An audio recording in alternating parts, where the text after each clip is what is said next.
Hello and welcome to the Prospect Blueprint. I'm Kelly Kleiman, and my esteemed podcast partner, as always, is Mr. Rick Dempsey, 24-year Major League Baseball veteran behind the dish and member of the Twins, Yankees, Brewers, Indians, Orioles, and Dodgers. And I always use this little line because it's so unbelievable. 1983's World Series MVP. And he almost got it in 88 again, right? No, I almost had it in 79 if I'd have kept my big mouth shut.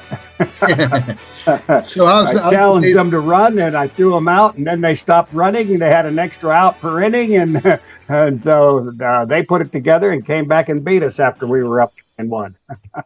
It happens. Well, It's time to meet our Prospect Blueprint Spotlight, and today it's head coach Tony David of the University of Samford in Birmingham, Alabama. Now, we have a Stanford out here, so don't let it be confused. These guys are a little bit tougher, and they like fishing. They don't fish up there in Stanford. But you're entering is it the fourth season, or it's your fourth season you're entering, right? Third season. Third season as head coach, 20th overall here at Samford. Okay, so 17 years as an assistant behind Casey Dunn, who had only 2 losing seasons in 16 years, which is really remarkable at that level. Big cleats to fill as Coach Dunn moved on to UAB, about a 5-minute drive from where you are now, right around the corner. But if I'm just thinking about it, you guys. So I think you're 1-2 against him, or you're 2-2 against him. You're 30. We just have played twice. We had rainouts both times. So they've won both, and the other 2 have been rained out. Ain't going to happen this year. It's not going to happen. You're going to win this year. I feel it.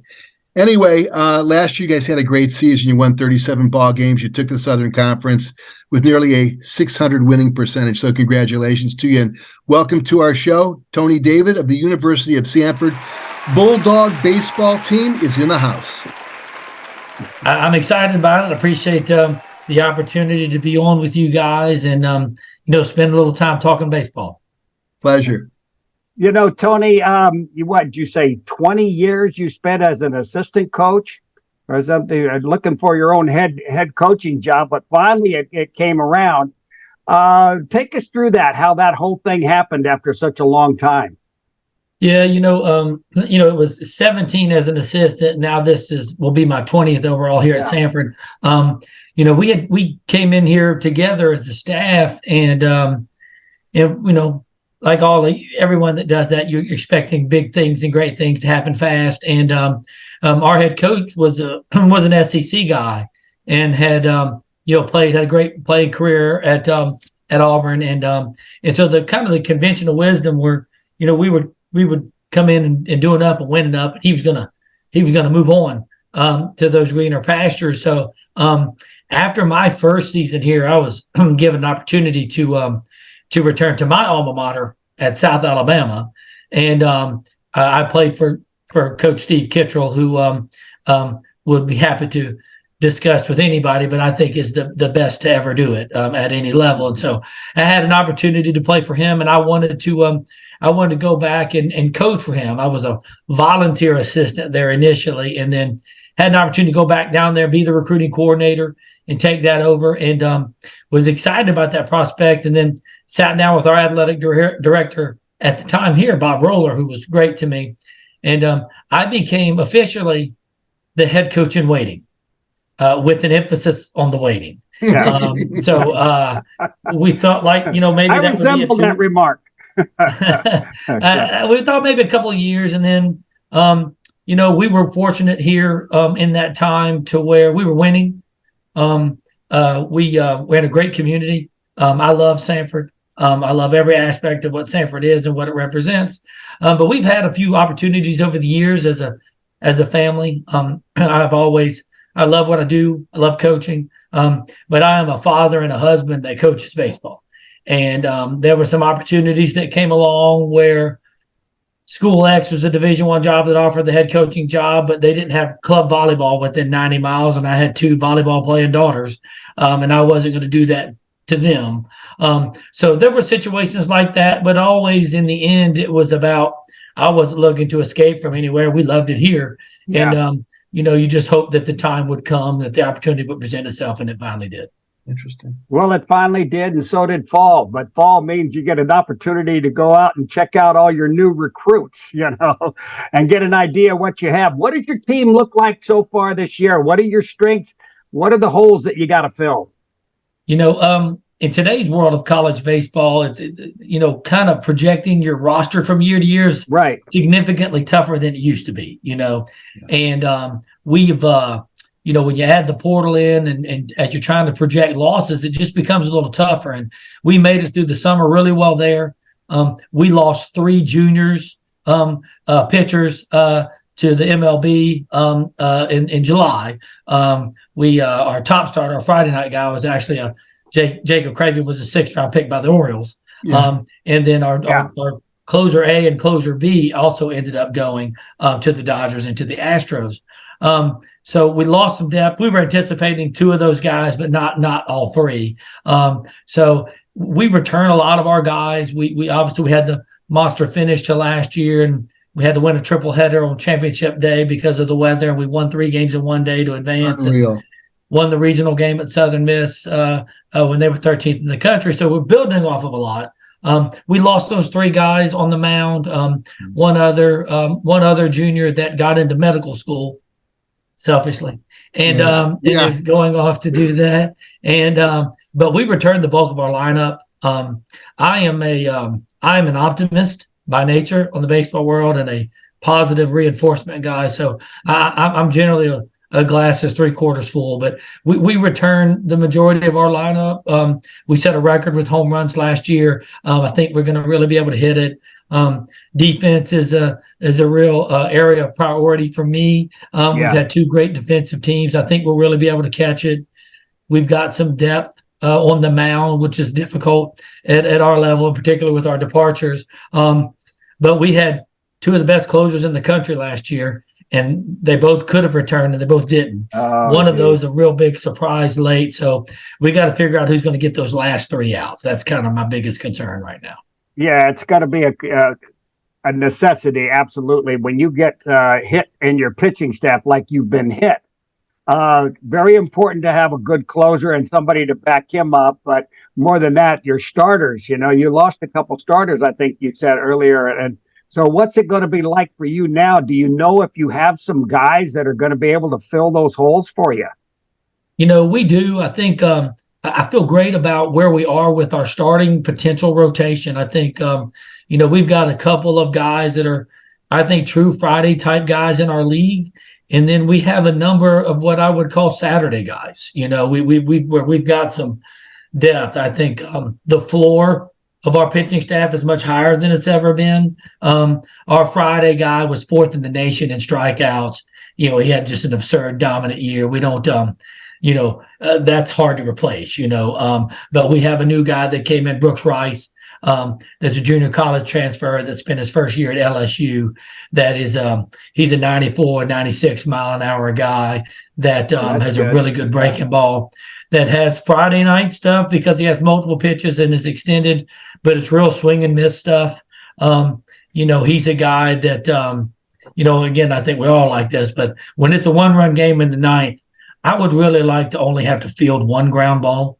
My preference is 3 strikeouts. But if we can get 2 strikeouts and have to make 1 play, that's what we would like. So it's about finding that guy that when the gate opens, it's over. I think we've only had 1 game where we've had the lead going into the 9th where we've lost it in like 4 or 5 years.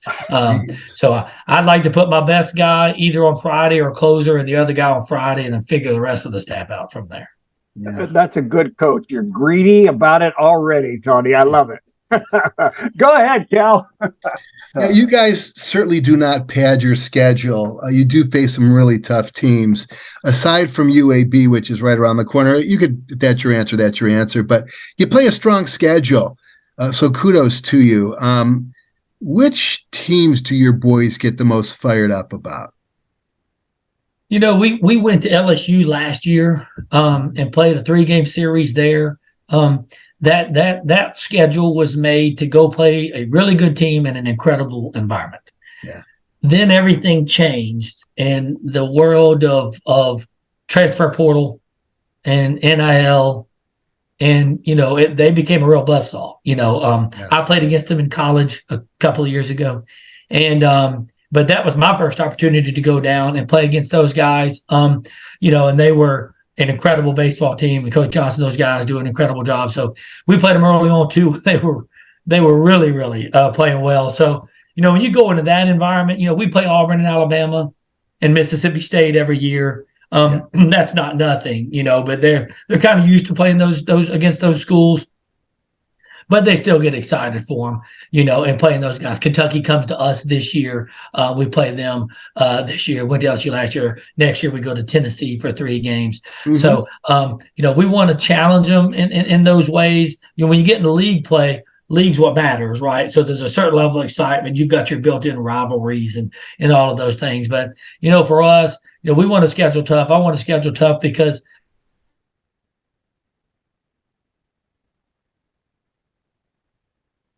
Rick, are you frozen? I froze.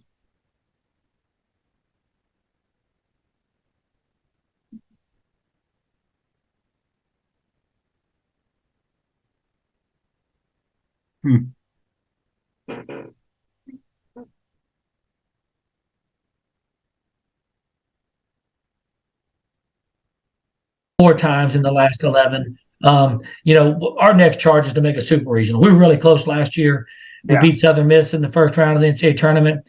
We lost a difficult 5-4 decision against Penn on that Saturday night. That if we had found a way there, we were really set up pitching wise. Southern Miss would have had to beat us twice the next day, and we felt like we could have gotten there. And honestly, if we'd held on, we would have gone to a super regional at Tennessee and Knoxville. Yeah. We didn't get there, but at our first meeting, we talked about unfinished business, and honestly, I reached out to Coach Patello up there to play a fall game, to kind of continue with that mantra to see if they had an opening. We just get the 2 fall games, but they had an opening. So we're going to finish our fall up there against Tennessee in a scrimmage to just kind of gauge where our guys are and to kind of keep that hopefully moving forward from what we felt was a little meat on the bone at the end of last year.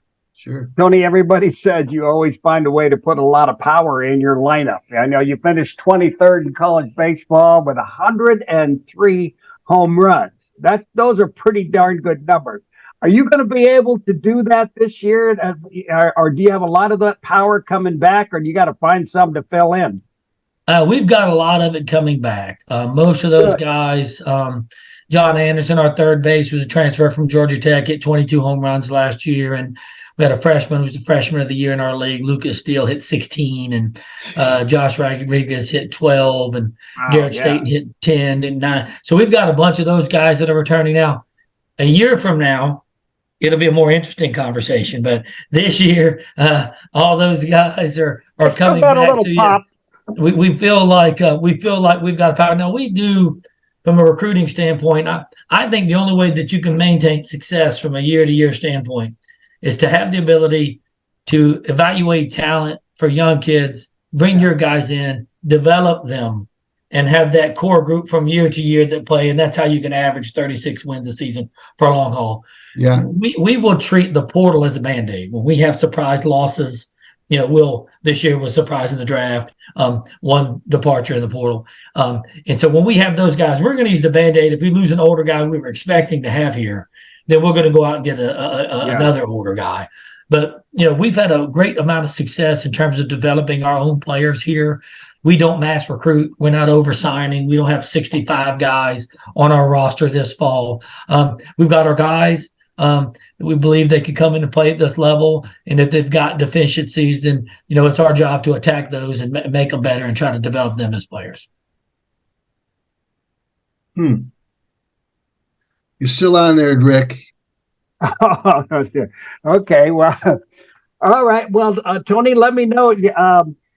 A lot of coaches that we've talked to have specific ways that they try to convince kids to come to their college and play for him. And them. What is it about you that can get these guys to come to Samford and play in that part of the country? Yeah, well, history matters a lot, right? And so we could doesn't guarantee you anything going forward necessarily, but it can kind of predict the future a little bit. So, we've had a good pattern of success for a long time. We have done it here. I was recruiting coordinator for 15 years. Coach Trout, my assistant coach, has been the recruiting coordinator since then. So, it's 20 years of the same two recruiting here. And, my first recruiting class as a recruiting coordinator, we came in and won the league the next year, the regular season. In my first recruiting class as a head coach, was last year's guys that were able to come in and win the regular season title there too. So I'm a super genuine person. I am honest in recruiting. They know that I have the best interest in them at heart. I'm a big believer in not promising them the world in the recruiting department. And then anything less than the world comes, then all it can do is breed unhappiness. So we're going to be brutally honest in the recruiting process. And, we're not all out here throwing, you're going to be the Friday night starter and you're going to hit 3-hole and you're going to play shortstop. We recruit them to come in with an opportunity that if they're the best guy, they're going to play. You would be surprised in our industry how many coaches are out here promising Omaha and guaranteeing Omaha to their teams when they've never been. And I said, we're not going to start slapping Omaha or bust on our hitting facility around here. Our next progression, hopefully, is a super regional. We were really close last year. We want to get there with it. But I am as I said earlier, I'm a positive approach guy. I'm a thinking into existence, speaking into existence, and then work it into an existence kind of guy. I want to tell you what you're going to do, why you can do it, and here's how we can accomplish it in terms of my approach. And I tell those guys, look, I've got 3 kids. I've got a wife. I'm living the dream. It's a wonderful time period of life, but there's nothing like college. And those college years are an important, critical time in their lives. They get 4 years at it or whatever the time period is. And there's a time to be able to enjoy that aspect of college. And, academics come first, baseball comes a close second. And then everything else is when you get time for it. And I learned that from Coach Kittrell a long time ago. Yeah. In the fall, I think there's time for the other stuff, for them to be able to exist and live in a world of college and not just college baseball. In the spring, there's not. In the spring, there's school and baseball, and there's not a ton of time for the rest of it. So I want them to want to be in the lab. I want them to want to come up there and work. I want them to be in the bullpen playing with pitches and pitch scripts. I want to talk them through the ground ball stuff and work through it from a positive standpoint because, I call them, fungos and feedback, right? If every ball that's hit, you make a play, you either did something well or something poor, right? You did it right to make the play or you did it poorly but still made the play, right? To be able to give them that feedback in the moment and the other guys around them are watching them to hear how they could have done it and how they could have done it better, how they should do it relative to their feet work and footwork and decision making. But I want that to be a fun environment for our guys. Yeah. When they're hitting, I want them to be up top, hitting like crazy. Our guys just hit. They hit and they hit and they hit. But that it's not going to be something happens poorly and then we rain terror down on them. And then they spend the next little bit trying to not have something negative happen again. It's a positive environment. It's positive culture. We battle like crazy. But I want it to be a place that they want to be at every day. Do you find that this time of year, do you do a lot of inter-squad games? And yes. How do you assess your players? Are the pitchers a little bit ahead of the hitters right now? Yes, generally speaking, that is the case. We have so many returning veteran hitters, that scale is a little more skewed this year than what it would normally be. What we did, I pushed our fall back a little later. When we get to campus, we have the individual time. It used to be 4-on-1s, but we have individual times. We're working on them just to develop them. I go through all my ground ball stuff, backhand, slow rollers, double plays. We get all that stuff in. Mm-hmm. Catchers doing throw down, pitch, blocks, all their individual stuff. And then that in the weight room. Then we ramp up into the full fall over scrimmage and do other stuff. I pushed it back to try to give them a full cycle in the weight room, 5-6 full weeks to going back to the home run theory, to try to be as strong as they possibly can be. And then we jump into our full fall, and then we scrimmage Monday, Wednesdays, and Fridays. And we practice early on Tuesday, Thursday mornings, and we do a lot of fundamental stuff, a lot of individual stuff on those days. We lift in the mornings on those 2 days, and then we practice early. We're actually done for the day at 9:30, and it gives them the rest of the day to do their things. The way our school does, we're a Christian-based school, and we have from 10 to 11, there are no classes on Tuesdays and Thursdays for convocation for they can get their stuff in. So effectively, we just have our guys not take an 8 o'clock class on Tuesday and Thursday mornings. And they all have 11 o'clock classes. But it gives them those days to have the days to do stuff for themselves. They have their weekends. But we scrimmage a lot, Monday, Wednesdays, and Fridays.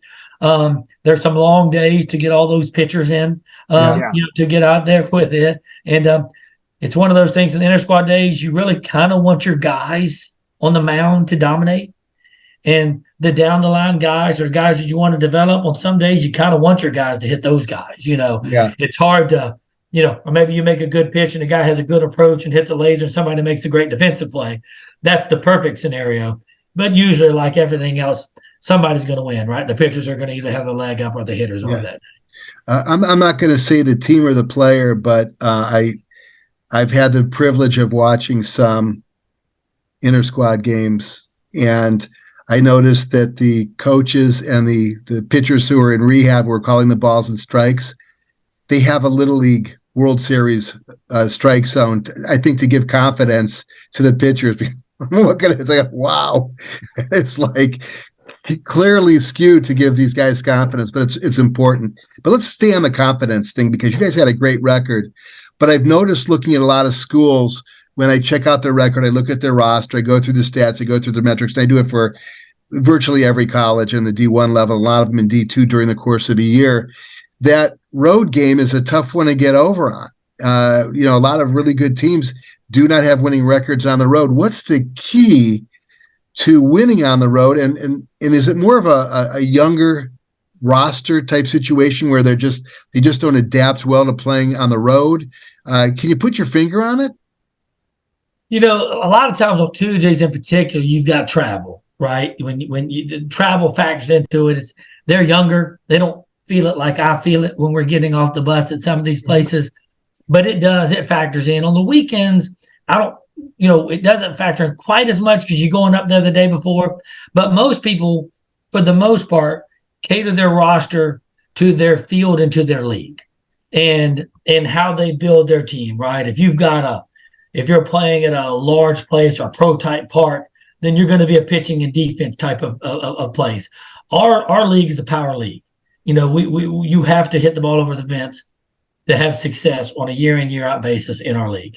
Are there smaller fields in your league? Is this a wind blowout? What's the? Yeah, there's some places where it travels really well. Even like the Citadel in Charleston is a pro park up there, right? Mm-hmm. There are times of the year where it really travels there. There are times that it doesn't. UNC Greensboro in our league's got a large place. They've got the gaps go on for days. At our place, left center field is really friendly to the hitters. It's shorter. Down the lines, it's pretty much the same. Center field, it's pretty much the same. We do have a couple of smaller parks, and then there's some places where it just really travels in the league where it just seems to just go. We played on the road last year at the smaller places in our league, and that was a little part of the power numbers. We went to ETSU on a weekend when the wind was just blowing out the whole time, and it was even Tony David might hit one out there back in the day, but where the wind was just going. And what we did late in the year is we were playing at a level where we were winning in whatever type of brawl presented itself. We were at Mercer with the wind blowing out, and we won 12-11 with a bunch of home runs. The next week in the conference tournament opening day, the wind was blowing in, and we won 2-1. When everything's going right and you feel we generally play really well, we close well, whether we're just a little bit behind or just a little bit in front. We've done a really good job of that the last couple of years. But down the stretch, when it was tight, for the most part, we just won. That was the other difficult part about that Penn loss in the regional. That was a game that we always found a way to win, and we just didn't that night. But our guys played well. It just didn't work out on that night. But that's from my perspective. I think that's it. I think you cater yourself to your park, and I think that's for the most part with it. They've incentivized, the playing on the road It factors in for the RPI in a better way. Road wins are more important than I see what you mean. Than home. So generally speaking, when you travel, you play at tougher places than that. But we've always had incredible success at home. Yeah. Well, this is really a question that I think virtually every prospect wants to know the answer to. What we're doing right now is we're building websites for very inexpensive websites for prospects, so the coaches can see their offense, defense, pitching. They could see their academic metrics. Links to everything from their transcripts to their max preps, whatever it is, legitimate coach references, telephone numbers, social media links, the whole shooting match. But these still have to get emailed out. These coaches still have to take the time to take a look at them. And everything's in one place. But let's find out how you prefer a player to get in touch with you. How often do you check your email? And what does your recruiting network look like? Is it regional? Is it national? Yeah, I tell people all the time, you would be shocked at how much email we get. I check it daily. But the email folder usually wins. It just stacks up and it stacks up. And different times of year, I have hired a freshman student by the name of Peyton David. My daughter is enrolled at Samford now, so I have elicited her to come. No ulterior motives, but she comes by the office a couple of days a week. Sure. and works to kind of help manage that a little bit. I've created folders that, prospects that I know of, totally random, a folder, if it's a recommendation from a coach that I don't know and a recommendation from a coach that we do know. All those are different types of prospects. We generally stay regional in terms of regular going to see people, that kind of thing. We will go anywhere to see anybody. One of the things that again, from the coach catcher model and what they did once upon a time, I've got a few people. It's not a long list, but I've got a few people that if they were to tell me, hey, this guy's a guy, then I don't need to see him. We may need to see him to value the scholarship in a partial scholarship world, but I don't need to see him. And then there's a lot of people that if they say, hey, this guy's a guy, then I know we need to see him as soon as we can. And then, there's people that you don't know that reach out and tell you about a guy that do that. We use our camps and showcases a lot. When we came in the first year as a staff 20 years ago, I was a volunteer assistant. I didn't do any recruiting. Our two other coaches were high school coaches, so they had done no recruiting. We all came in late August. So we were behind the eight ball with that class. So all the showcases and camps are all supplement to the money of the coaching staff. That's just the world we're in.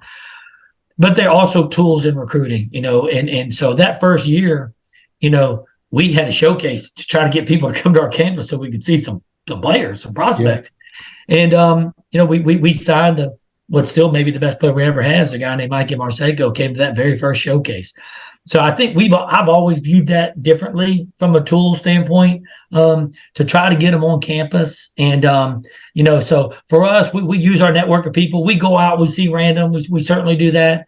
But it's seeing them. Our campus is impactful. Our facilities are really nice. It is a picturesque, old school campus with some hillsides and mountainsides in the background. That it's impactful. It's a great academic school. So anything we can do to get a prospect and their parents to campus is almost always going to put us in a good light. Our closing success rate with guys that we get that we won is really, really high from that standpoint. So we follow up with them when we email everybody. If we don't know them at all, we try to get in there, see what it is, maybe hop onto one of those websites where we can see some of their metrics, see what their grade was. Yeah, that factors into a little bit, but what was their 60 time to get a little bit of an idea on it. I am not this guy's got to run a 6'6" to play shortstop or a 6'5" to play center field. I've had some guys that are 6'7" runners, but because their jumps aren't very good with their first step in the infield, they play the position like a 7'1" runner. Or a center fielder that doesn't run quite as well, they may get great jumps and take great routes. and go directly to the ball. So, the metrics matter a little bit because it gives you some idea, but, you also have to have a feel. And the feel only comes from seeing it in person for the most part and trying to see multiple times where we get into trouble with those guys that are a distance, right? A guy from Dallas, Texas that may want to reach out that has interest, right? I personally want to go see him because I'm an enormous Dallas Cowboys fan. But if seeing them the one time that's random, it's hard to get a good feel for that, right? Yeah. Usually the showcase and camps are their seed planners for us. We've either seen them and they're coming to the camp, we can verify it, or they've come to the camp and I tell them that's a seed planner. I said, boy, man, this guy, I like this guy. We need to get out there and see him. We'll go wherever to see him. But those distance ones, it's hard to get multiple looks. And that's sometimes a hard thing for them. Makes Tony, sense. there's a lot of young guys around that don't get an opportunity to be seen by you, and they know who the better coaches are. So they want you to take a peek at them because they know you're going to make them better players. What kind of camps and opportunities do you give those kind of kids and in order to play in front of you and show you what they've got? Yeah, and which showcases do you go to? Yeah. The way everything works now, there's a finite window in the fall where we can leave campus and watch players. It used to be open-ended for the most part. You just could go whenever. So it's coaches' quality of life type of thing, I think is what they call it. But it's 4 weeks, a little less than 4 weeks in the fall we can go out. So what we try to do is not schedule any of our showcases for those events during that time period, because we're going out, we're just chasing players and doing all that other stuff. And then I do 3 of them to give them 3 different opportunities to come to see us, to be at our place, to be around us, to hit, to show us bat speed. The showcases are good because they're less costly. You're usually in front of multiple schools at one time, and you have an opportunity to demonstrate your skill set, right? What's your bat speed look like? How's the ball come off your bat? What do your hands and feet look like as a defender? Pitcher, you're going to show us your velocity. You're going to show us your pitch type, pitch shape, and all that stuff. We get a feel for body type. They don't all have to be tall and lean, but we have a type. We've been really successful over the years at bringing in that tall, lean pitcher that's really going to fill in, really going to develop. Velocity is going to grow. So kind of want to see that from their standpoint. I don't care what they look like to play shortstop. I don't care how big or small they are. I referenced Mikey Marseco earlier. We've had a lot of great ones. We've had first-round picks and third-round picks and fourth-round picks. We've had a lot of great ones. Put a gun on my head, Mikey Marseco is the best player that's ever played here. He was an incredible player for us on our first couple of teams, but he was 5'8", 129 pounds. If he was a little bigger, he would have been a first-round pick, but he was a great, great player for us. So for me, we've got more bigger physical guys, but, if they can play, they can play. Our first baseman won the Gold Glove this year at the Division I level. That's the best player in the country at first base. And on a good day with the right size shoes, he was 5'8", a little left-hander. That was as a first baseman. As a first baseman. He's from down in the New Orleans area. I called him the Cajun Ninja. He picked everything. He made one error in 2 years and probably saved God knows how many. Was just a great player. So, get him to our campus. We have showcases, and then the camps that we do in the summer, the camp is more costly, but the camps are over a longer period of time. They're going to have multiple cage sessions. They're going to have multiple defensive sessions. Yeah. They're going to play 2 or 3 scrimmage games. If we see we know a guy's coming in with good velocity to the camp, that's a good pitcher that we think is a good pitcher, and we've got a guy that's supposed to be a good hitter or had a really good first day, we'll try to marry those guys up against each other in the scrimmage to see best on best, to maybe see a low 90s guy against a really good hitter, because sometimes you may get in the camp world and a guy's hitting off a guy that's a low 70s left-hander, and he may crush that guy, and that may mean he could maybe crush everybody, but it's harder to gauge that a little bit, on the fly. So the camps are more costly, but they're longer, and you get a really better feel. I can, when they've come to our camps, at the end of the camp, I am certain that I feel like I know what we've got. at the showcase, I have a really good idea. And we had a few guys that came to our first showcase in September that we knew a little bit about, that were validated there. We had a couple guys that I didn't even know existed that we fell in love with. And I think we ended up offering 4 guys that are current juniors in high school that just came out of that camp. Yeah. It's, I think, very positive for a lot of the prospects out there that are watching the show that are sub 5'10". Some of the smaller players, there's a lot of good ones in the big leagues right now. And the fact that you have an open door for them, and you're not just looking for those really the mad stork, so to speak, or just some of the big guys. It's very promising. It's probably why you guys do so well. We have something right now that's a lot of fun. It's called the lightning round. It's word association. I'm going to throw something out, and you've got to respond within, I would like to say, 2 seconds, if at all possible. It could be a yes or no, or just your first impression of whatever comes to your mind. Are you ready to play? Yes, sir. There's no cash award here, by the way, nor are we going to send you on a Hawaii vacation. But players with Hercules-sized gold chains around their necks. No. Best flavor of Gatorade. Orange. Portal, good or bad? Awful. Infielders wearing sunglasses. When needed. When needed. If Ted Williams played today, what would he hit? I think close to 400. Okay. It's a trick question. He's been dead for 23 years, but he'd hit 0. But, he probably would hit 400. NIL money. Terrible. Yeah. Best fishing in Alabama. Gulf Shores. Gulf Shores. Sasquatch, real or fake? Real. Thank you. Thank you. We are now going to send the best prospects in California to Samford University. Thank you. We're 2 and 4 now on this question, Rick. Name 2 of only 7 catchers in Major League Baseball history to win a World Series MVP. Rick Dempsey and Johnny Bench. I like That's this guy. good. He's your guy too, Rick. Okay, Rick, you got closing comments? Yeah. And let me just say this. When I think of Rick Dempsey, I know you did a lot of really good things. And back on the NIL, I think the thought of the NIL is a good theory. Name, image, and likeness that you're profiting off of that. It just isn't that anymore. It's pay for play, and people can say what they want to say about it, but it just ain't true. There's no legislation of it. So like many things, the thought process behind it, I think, was a good one, but the application of it is a ridiculous embarrassment. Yeah. But Rick, when I think of you, I'm a baseball bunch this week in baseball. Yeah. Proud child of the 80s.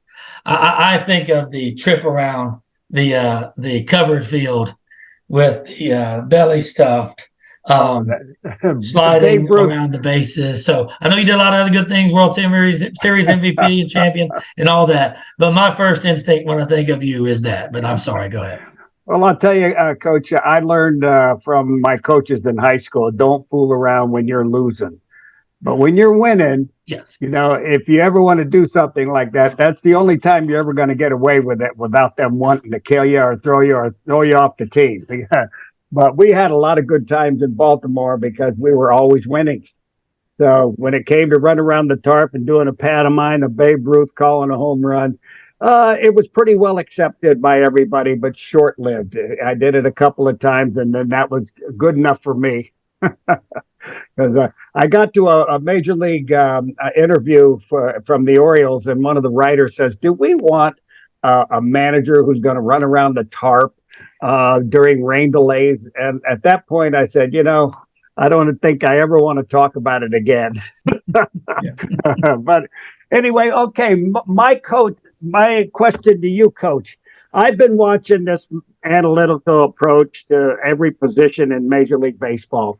And I tell you that I don't know what your feelings are, but going to one knee all the time has turned catching into the sloppiest position I've ever seen. Has really taken a lot away from the game, because not that they can't slap a ball once in a while out in front of home plate and keep a guy from going to second, but overall, I've seen too many people get in scoring positions, score, and I've seen too many playoff and World Series games lost by 1 or 2 runs in those games.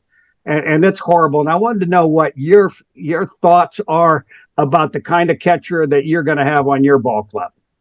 Yeah, when originally it started, I was against it just as a general principle, right? And Right.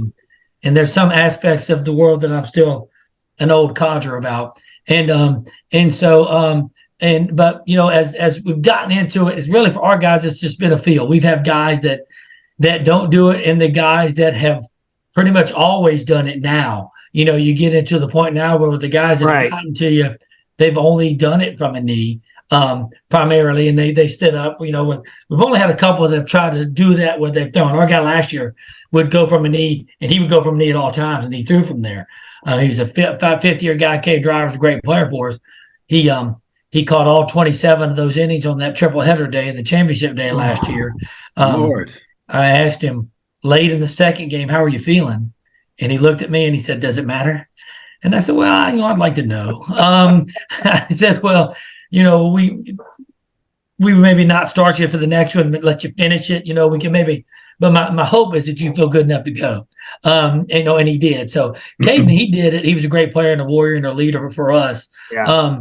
But at this point, for me, if they've done it all their lives and they've done it with success, we don't bring them in and force them to change and go the other way.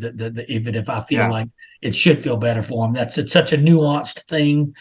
And my son, in my spare time, I'm the head coach for the 11U Bazookas, my son's baseball team, which we have a tournament in the morning. But my son is a catcher, and he does not have what doctors call tremendous leg strength. So he has trouble. He'll wobble a little bit. So he does it from a knee a lot of times because it stabilizes him from a leg strength standpoint. And he'll come a time soon where he's able to do that. But it helps him. He can really get to that low pitch and that low and outside pitch because I don't know how many 11U games you've watched a lot of time, but there's not a tremendous amount of command coming off of that mound. Yeah. So to be able to go hockey goalie for him, it's better to be down there. He can get to it a little easier. Yeah.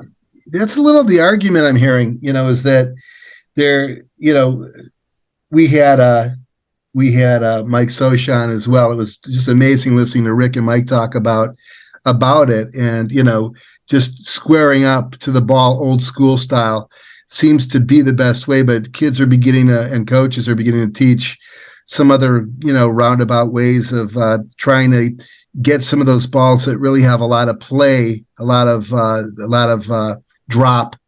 They get this quote unquote sweeper, which I think is just a slider, but whatever they call it, a sweeper. And I saw Adam Wainwright try to explain it. But so they need to be able to get over, so they cheat a little bit. But it's, Rick and I want to pull our hair out of our heads. But aside from that, he's the one who caught, not me. I would not have the courage to get up there and do that. Before we sign off, Rick, you've got the baseball warehouse in Columbia, Maryland. Tell us about it real quick. Well, it's I've got a great staff of major league coaches led by Mike Bordick, Al Bumbry, and Tippy Martinez, and players like that. They'll be on board for anybody that wants personal instruction. It's a beautiful place out by the airport, and plenty of room for everybody to get infield, pitching, hitting, you name it. We're wide open now for a couple of days and looking forward to, we've already had a lot of teams sign up for specific, bringing the whole teams out for specific hitting and infield instructions. And so we're off to a very good start. And I really enjoy teaching those kids the fundamentals of the game. And if Coach invited me out there to his college, I just have to come because I was born in your neighborhood out there. I was born in Fayetteville, Tennessee, which is right across the border from Huntsville, Alabama. So we're two country boys, Coach. And they love baseball. Yeah. And I also want to remind everybody to visit Two-A-Days, two-a-days.com. It's where you can see college coach reviews for all sports. You can leave a review and rating as well. Some of them get very dicey. Some of them are humorous. Some of them are, paying props and respect to really good coaches. Before you make an expensive decision, of one of the most expensive ones that you're ever going to make, a valuable tip and resource could be found on, or several valuable tips and resources can be found on twoadays.com. You want to make the right decision at a critical juncture in your life. And I will say this, you mentioned Babe Ruth.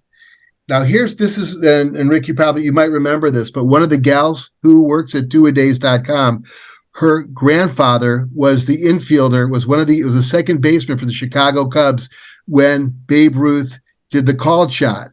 Yes. And he says he was pointing at, they were razzing him so bad from the dugout that he was pointing at the dugout. His finger just happened to be going like that, but he was actually pointing at the players. So supposedly a deathbed confession exists, and hopefully we'll have it here on the Prospect Blueprint sometime in the next century. Coach David, we want to wish you a ton of luck this year and into the future. You're definitely one of the good guys. We'll be watching closely and monitoring you on looking forward to another conference title. So cheers to you. I appreciate it. Really enjoyed the chat and baseball with you guys. Pleasure having you on. That's it. A+, Tony, A+. Really enjoyed it. As usual, the college coaches never cease to amaze me. Your fabulous approach to the game. And good luck. And a real nice guy. We get a lot of guys. We like them all for the most part, but sometimes you mentioned a couple things to me that, the transparency, not lying to the kid, telling him what they're up against, being honest with them, that goes a long way. Out here in California, that's not as common. You like to hear that. It's really refreshing. And what'll have to happen soon is, everybody has become so portal obsessed in this region of the country, particularly with the SEC world. We're in the heart of SEC country, and it's become where they're adding 9, 10, 11 older guys of other players in June and July. So those freshmen that they had coming in, it's a buyer beware situation, certainly, and you've got to know. And I talked to you about, it's important in the recruiting process to understand how teams do their roster creation, right? Going forward, what are they going to do? Because in our area, there's some teams called a bunch of high school kids in mid-July, a couple weeks before they moved on to campus, to say, hey, you can come here if you want, but we really don't have a place for you. And if you come here, you're going to be competing against guys that are 5 years older than you that we just went out and got. So I do think that our continued approach in signing and bringing in high school guys wherever we can find them will help us sustain consistent success, because we're going to lose a lot of guys this year. We're kind of senior heavy. We've got a monster 24 class. My plan is to maybe play 4 or 5 true freshmen every day next year. And we'll take a few punches to the face early on, but we'll be better off by the end of next year, and certainly the next year be in place to hopefully do good things. So I think as people educate themselves a little more and see how people are now we're heading to a 3rd and 4th year with this transfer portal, I think that seeing how teams build their rosters, it just matters, and there's no right or wrong to it. These guys are getting paid, some of them, not at Samford, but some of them are making $1.2 million a year.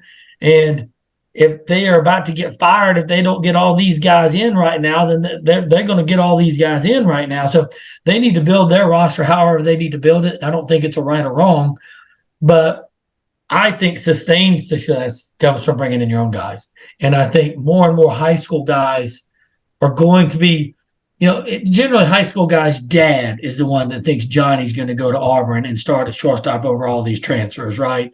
Johnny kind of thinks it, but his dad knows it.